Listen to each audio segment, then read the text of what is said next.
अस्सलामु अलैकुम वरहमतुल्लाहि ताला वबरकातुह। आज के इस वीडियो में हम आपको ये बताएंगे कि सजदा सुहू कब कब वाजिब होता है और सजदा सुहू करने का तरीका क्या है। इस वीडियो में बिल्कुल आसान अंदाज में आपको ये पूरा मसला समझाने की कोशिश करेंगे। आप बस इस वीडियो को आखिर तक ज़रूर देखें। आप आसानी के लिए इतना समझ लीजिए कि नमाज में किसी वाजिब को तर्क कर देने से सजदा सुहू वाजिब हो जाता है। तर्क करने का मतलब यह है कि अगर आप जानबूझकर किसी वाजिब को छोड़ देंगे तब तो आपकी नमाज ही खराब हो जाएगी, उस नमाज को आपको दोबारा पढ़नी होगी। हाँ, कोई चीज़ नमाज में वाजिब है और भूल से आपने उसको छोड़ दिया, आपसे वो चीज़ छूट गई, वाजिब को आपने भूल से तर्क कर दिया, तो ऐसी सूरत में आप सजदा सुहू करेंगे तो आपकी नमाज मुकम्मल हो जाएगी। कुछ मिसालों के ज़रिए आप इस मसले को अच्छी तरीके से समझ लें। मिसाल के तौर पर सूरह फातिहा पढ़ना नमाज में ये वाजिब है। अब अगर कोई शख्स सूरह फातिहा पढ़ना भूल गया तो अब ऐसी सूरत में उसे आखिर में सजदा सुहू करना पड़ेगा। दूसरी मिसाल उसकी ये है कि मिसाल के तौर पर वाजिब को असल मकाम से मुअख्खर कर दे। जैसे वाजिब ये है कि पहले सूरह फातिहा पढ़े उसके बाद फिर सूरत पढ़ें, लेकिन किसी शख्स ने ऐसा किया कि पहले सूरत पढ़ दी फिर सूरह फातिहा पढ़ी, लेकिन सूरह फातिहा पढ़ना ये पहले वाजिब था लेकिन वाजिब को उसने उसकी जगह से उलटफेर कर दिया, तो अब ऐसी सूरत में भी सजदा सुहू करना वाजिब होगा।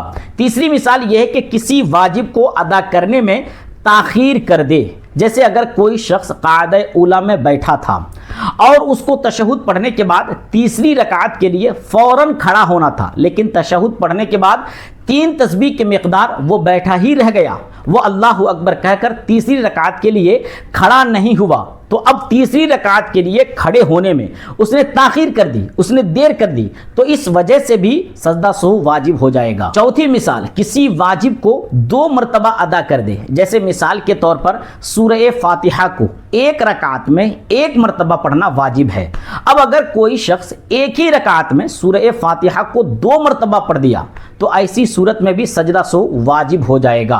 पांचवी मिसाल, किसी वाजिब को बदलने से भी सजदा सुहू वाजिब हो जाता है। जैसे जोहर और असर की नमाज में धीमी आवाज से यानी सिर्री क़िरात करना यह वाजिब है, लेकिन किसी शख्स ने जोहर और असर में बुलंद आवाज से क़िरात कर दी। ऐसे ही फजर, मगरिब और इशा के वक्त इन तीनों नमाजों में बुलंद आवाज से क़िरात करना वाजिब है, लेकिन किसी ने धीमी आवाज से क़िरात कर दी यानी सिर्री क़िरात की, तो वाजिब को उन्होंने बदल दिया। धीमी आवाज से जब पढ़नी चाहिए उस वक्त उसने बुलंद आवाज से क़िरात कर दी, और जब बुलंद आवाज से क़िरात करनी चाहिए तो उन्होंने धीमी आवाज से क़िरात कर दी, तो अब ऐसी सूरत में भी सजदा सुहू उस पर वाजिब हो जाएगा।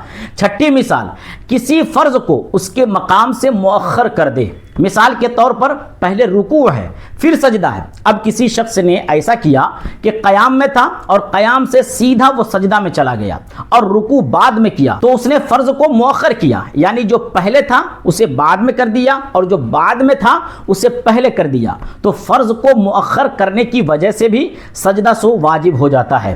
एक और मिसाल समझ लें, किसी फ़र्ज को भूले से अगर 2 मरतबा अदा करे तो इससे भी सजदा सुहू वाजिब हो जाता है। जैसे मिसाल के तौर पर हर रकात में 1 मरतबा 1 रुकू करना यह वाजिब है। अब अगर किसी ने 2 मरतबा रुकू कर दी, ऐसे ही 1 रकात में 2 सजदों का होना यह वाजिब है। किसी ने 2 सजदों के बजाय 1 रकात में 3 सजदे कर दिया, तो इन सब सूरतों में सजदा सुहू करना वाजिब है।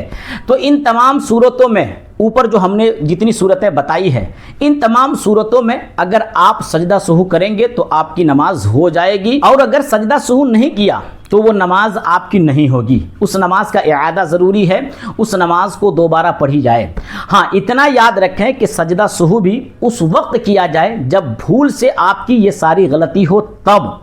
अगर जानबूझ करके आपने ये सब गलतियां की हैं तो आपकी नमाज सजदा सुहू पर भी नहीं होगी, बल्कि उस नमाज को दोहराना ज़रूरी है, वाजिबुल इआदा है। भूल करके अगर ऐसी गलती हो जाए तो सजदा सुहू से नमाज हो जाएगी। तो अब सजदा सुहू कैसे किया जाए वो तरीका भी आप अच्छी तरीके से समझ लें। जो गलतियां हमने मिसाल देकर बताई हैं, अगर वो गलतियां आपसे हो जाएं या इसके अलावे भी जो वाजिबात नमाज है उन वाजिबात नमाज में से कोई भी चीज़ आपने भूल कर छोड़ दिया, तो उसके लिए आपको अब नमाज मुकम्मल करने के लिए क्या करना है, आपको ये करना है कि आखिरी रकात में जब सलाम फेरने के लिए बैठते हैं उस वक्त तशहुद के बाद आप दाहिने तरफ सलाम फेरें, फिर उसके बाद अल्लाह अकबर कहता हुआ सजदे में चले जाएं, 2 सजदे करें, उसके बाद फिर कायदा में बैठें, फिर तशहुद, दुरूद इब्राहिम, दुआए मासूरा, ये तमाम चीज़ें पढ़कर आप सलाम फिर दें, आपकी नमाज मुकम्मल हो जाएगी।